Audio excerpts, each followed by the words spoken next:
Hello dears, welcome back to my channel. അപ്പോൾ നിങ്ങളെല്ലാവരും ഈ ഒരു ചാനൽ ആദ്യമായിട്ടാണ് കാണുന്നതെങ്കിൽ സബ്സ്ക്രൈബ് ചെയ്യാൻ മറക്കരുത്. തൊട്ടടുത്തുള്ള ബെല്ലൈക്കൺ ക്ലിക്ക് ചെയ്തതിന് ശേഷം അതിൽ ഓൾ എന്നുള്ള ഓപ്ഷൻ സെലക്ട് ചെയ്യുകയാണെങ്കിൽ ഞാൻ ചെയ്യുന്ന വീഡിയോസിൻ്റെ എല്ലാ നോട്ടിഫിക്കേഷൻസും നിങ്ങൾക്ക് കിട്ടുന്നതായിരിക്കും. അപ്പം നമ്മൾ ഇന്നലെ ഹാൻഡ് പെയിൻറ്റഡ് കുർത്തയുടെ ഒരു വീഡിയോ ആയിരുന്നു ചെയ്തിരുന്നത്. അപ്പം ചോദിച്ചിരുന്നു ഓർണമെൻറ്റ്സ് എങ്ങനെയാണ് ഉണ്ടാക്കുന്നതെന്നുള്ളത്.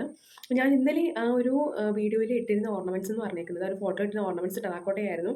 അപ്പം ഞാൻ ഇന്ന് ടെറാക്കോട്ടയാട്ടോ, ഇത് തെയ്യത്തിൻ്റെ മോഡലിൽ ചെയ്തതാണ്. അത്ര പെർഫെക്റ്റ് ആയിട്ടില്ല. അപ്പം കമ്മലും അത് ടെറാക്കോട്ടയുടെ തന്നെയാണ്. നമ്മൾ എയർ ഡ്രൈ ക്ലേ ആണ് യൂസ് ചെയ്യുന്നത്. മറ്റേ ബേക്ക് ചെയ്യുന്നത് എനിക്ക് ഇച്ചിരി ബുദ്ധിമുട്ടായതുകൊണ്ട് ഞാനിവിടെ എയർ ഡ്രൈ ക്ലേ ആണ് യൂസ് ചെയ്യുന്നത്. ഈ ഒരു പെൻഡൻ്റ് എന്ന് പറഞ്ഞേക്കുന്നത് ഇച്ചിരി വെയിറ്റ് ഉള്ളതാണ്. അപ്പം ഞാൻ ഫസ്റ്റ് ചെയ്ത തെയ്യത്തിൻ്റെ ഒരു പെൻഡൻ്റാണ്. പിന്നെ ഞാൻ അതിൻ്റെ വീഡിയോ ഞാൻ എടുത്തിട്ടില്ല. അപ്പം ഇനി ഇതിൻ്റെ ഉണ്ടാക്കുന്നതിൻ്റെ ഒരു വീഡിയോ, ഒരു മേക്കിംഗ് വീഡിയോ എനിക്ക് എടുക്കണമെന്നുണ്ട്. അപ്പോൾ ഞാൻ ഇതിൻ്റെ വീഡിയോ എന്തായാലും അപ്ലോഡ് ചെയ്യുന്നതായിരിക്കും. നമ്മൾ സിമ്പിളായിട്ട് ചെയ്യാൻ പറ്റുന്ന ഒരു ഇയറിങ്സിൻ്റെ ഒരു സിമ്പിൾ ഒരു വീഡിയോ ആണ് ഇന്ന് കാണിക്കാൻ വേണ്ടി പോകുന്നത്. അപ്പോൾ ഞാൻ ഇവിടെ ചെയ്ത് വെച്ചിട്ടുണ്ട്. ഇനി ഉണങ്ങുന്ന കുറച്ച് സമയമാണ്. അപ്പം ഞാൻ എപ്പോഴും പറഞ്ഞതുപോലെ തന്നെ ചാനൽ സബ് ചെയ്യാൻ മറക്കരുത്. അപ്പോൾ നമുക്ക് വീഡിയോയിലേക്ക്. അപ്പോൾ ഞാനിവിടെ ഡോസൻ്റെ എയർ ഡ്രൈ ക്ലേ ആണ് എടുത്തിരിക്കുന്നത്. അപ്പോൾ ഞാനിത് ആമസോണിൽ നിന്ന് വാങ്ങിച്ചതാണ് കേട്ടോ.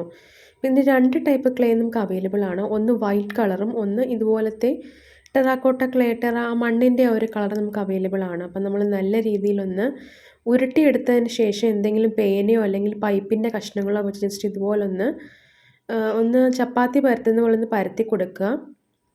ഇവിടെ ഇപ്പം ഞാനിപ്പോൾ ഒരു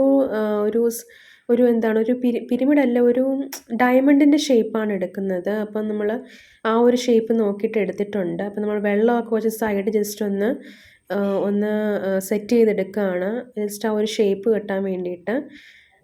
അപ്പം നമുക്ക് ആദ്യമൊക്കെ ചെയ്യുമ്പോൾ കുറച്ച് ബുദ്ധിമുട്ടായിരിക്കും. പിന്നെ നമുക്കത് സെറ്റാകും. അത് 2-3 വട്ടം ചെയ്ത് കഴിയുമ്പോഴത്തേക്കും. ഞാനും ആദ്യം ചെയ്തപ്പോഴത്തേക്ക് എനിക്കും അത് ഇച്ചിരി കുറച്ച് ബുദ്ധിമുട്ടായിരുന്നു. തെയ്യമൊക്കെ ചെയ്തപ്പോൾ ഒത്തിരി പെർഫെക്ഷൻ അത്ര പോരായിരുന്നു. അപ്പോൾ ഇനിയും ചെയ്യുമ്പോൾ കുറച്ചുകൂടെയൊക്കെ ശ്രദ്ധിച്ച് ചെയ്യാൻ വേണ്ടിയിട്ടാണ്. അപ്പോൾ നമ്മൾ ഇതുപോലെ ക്ലേ എടുത്തിട്ട് ജസ്റ്റ് ഇതുപോലെ ഒരു ഷേപ്പിൽ ഞാൻ എടുത്ത് കൊടുക്കുകയാണ്. അപ്പം പിന്നെ അത് കഴിഞ്ഞിട്ട് ഞാൻ ആദ്യം വിചാരിച്ചത് ഈ ഒരു ഡയമണ്ട് ഷേപ്പ് മാത്രമായിട്ട് ഇതുപോലെ ഇങ്ങനെ വെച്ച് അങ്ങനെ ഒരു ഡിസൈനായിരുന്നു ഞാൻ ഹാങ്ങിങ്സ് പോലെ ഉണ്ടാക്കാൻ വേണ്ടിയിട്ടായിരുന്നു. പിന്നെ വിചാരിച്ചൊരു സ്റ്റഡ് പോലെ ആക്കാമെന്ന്. അപ്പോൾ ഒന്നെങ്കിൽ നമുക്ക് സ്റ്റഡ് ആക്കണമെങ്കിൽ നമ്മൾ ഇതുപോലൊരു ഷേപ്പിലാക്കിയിട്ട്, അപ്പോൾ ഞാൻ മണ്ടയ്ക്കും താഴെ ജസ്റ്റ് റൗണ്ട് കൂടെ വെച്ച് കൊടുത്തിട്ടുണ്ട്. നമ്മൾ പിന്നെന്ന് പറഞ്ഞേക്കുന്നത് നമ്മൾ ഇയർ പിന്നാണ് നമ്മൾ യൂസ് ചെയ്തിരിക്കുന്നത്. നമ്മൾ കമ്മലിനൊക്കെ വെക്കുന്ന ഒരു പിന്നാണ് യൂസ് ചെയ്തിരിക്കുന്നത്. അപ്പം നമ്മൾ ഒന്നെങ്കിൽ നമുക്ക് സ്റ്റഡിൻ്റെ ആ ബാക്ക് വശം വെക്കുന്നത് ഒന്നെങ്കിൽ നമുക്കിത് കഴിഞ്ഞിട്ട് ഒട്ടിച്ച് വെക്കാം, അല്ലെങ്കിൽ അല്ലാതെ വേണമെങ്കിൽ നമുക്ക് സെറ്റ് ചെയ്യാം. അപ്പോൾ ഇത്രയും പെയിൻറ്റ് കൂടെ ചെയ്യപ്പോഴത്തേക്ക് നമ്മുടെ അടിപൊളി കമ്മലൂടെ സെറ്റായിട്ടുണ്ട്. അപ്പോൾ നിങ്ങൾക്ക് എല്ലാവർക്കും ഇഷ്ടപ്പെട്ടെങ്കിൽ ചാനൽ സബ്സ്ക്രൈബ് ചെയ്യാൻ മറക്കരുത്. Thanks for watching. Thank you.